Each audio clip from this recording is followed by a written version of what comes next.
Doctor San. Sí, Mariana, si me permite, mientras que ustedes están haciendo las tareas administrativas para las inscripciones, fue con mucho gusto que escuche al profesor Sotzil de la UNAM. Sí, dijo cosas bastante relevantes y solamente para un poco hacer un cierto tipo de provocación, no provocación, sino más bien una reacción breve. Me acuerdo cuando estaba viviendo y trabajando en México, justamente en la Universidad de Guanajuato, donde yo soy uno de los fundadores del programa de ciencia política en la Universidad de Guanajuato, porque antes no había este programa, nosotros lo creamos allá. Y una de las discusiones, porque yo estaba trabajando en una facultad de Derecho, Política y Gobierno en la ciudad de Guanajuato, pero mi adscripción estaba en un departamento de estudios políticos y yo era el único sociólogo dentro del grupo porque todos mis colegas hicieron sus doctorados en ciencia política o en estudio de gobierno. Y siempre yo veía las cosas diferentes que mis compañeros mexicanos. Además, éramos solamente 2 extranjeros en la división, yo y un venezolano. Entonces yo siempre me recordaba una lectura un libro que publicó Benedict Anderson. El libro lleva por título Comunidades Imaginarias, Comunidades Imaginarias de Benedict Anderson. Y en este libro, Anderson planteaba la idea de que toda nación es resultado de un proceso de imaginación. Y lo que ha pasado en América Latina y más allá de América Latina es que las élites criollas imaginaron la nación mexicana en contra de lo indio, en contra de lo mestizo y en contra de lo negro. Y me apenaba mucho cuando veía que muchos mexicanos, por ejemplo, empezaron a estudiar, por ejemplo, lo indígena, pero desde una postura no indígena. Así que me da mucho gusto ver que hay miembros de estas comunidades ancestrales, de las comunidades indígenas, que están ahorita son actores de sus propias vivencias, son actores de sus propias subjetividades.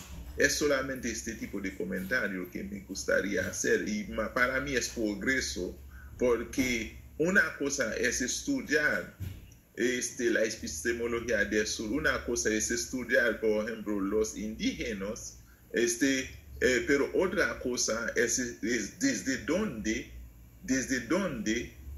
uno está parado epistemológicamente y ontológicamente para estudiar lo negro, lo indígena, lo indio, etcétera, etcétera. Gracias.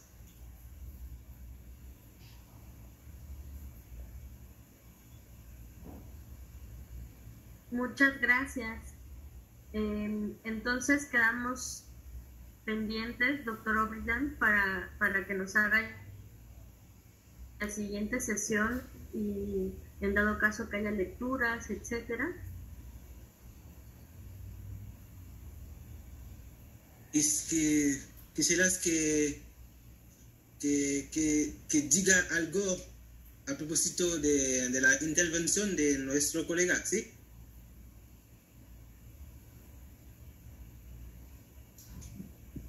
María. Sí, adelante.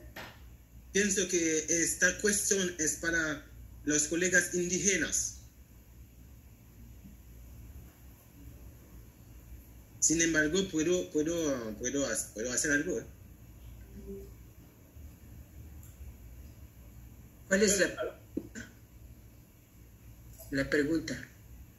No, Miguel, profesor Miguel, no era una pregunta como tal, sino más una observación y una observación positiva. Porque para mí, desde donde uno está posicionando para estudiar a un grupo étnico es muy importante. Entonces, en mi comentario, yo planteaba la idea cuando vivía en México, por ejemplo. Hubo ya algunos profesores que estaban metiéndose en estudiar, por ejemplo, los pueblos indígenas. Pero estas personas eran generalmente los güeros mexicanos, ¿sí? Entonces, para mí era como una cierta forma de violencia epistemológica, lo que O'Brien Damis denominaba epistemicidio.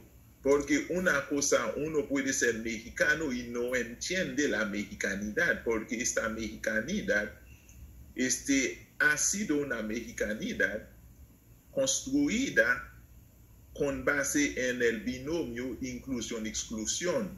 Lo indígena, lo indio, lo negro han sido excluidos del proyecto de construcción del Estado-Nación en México.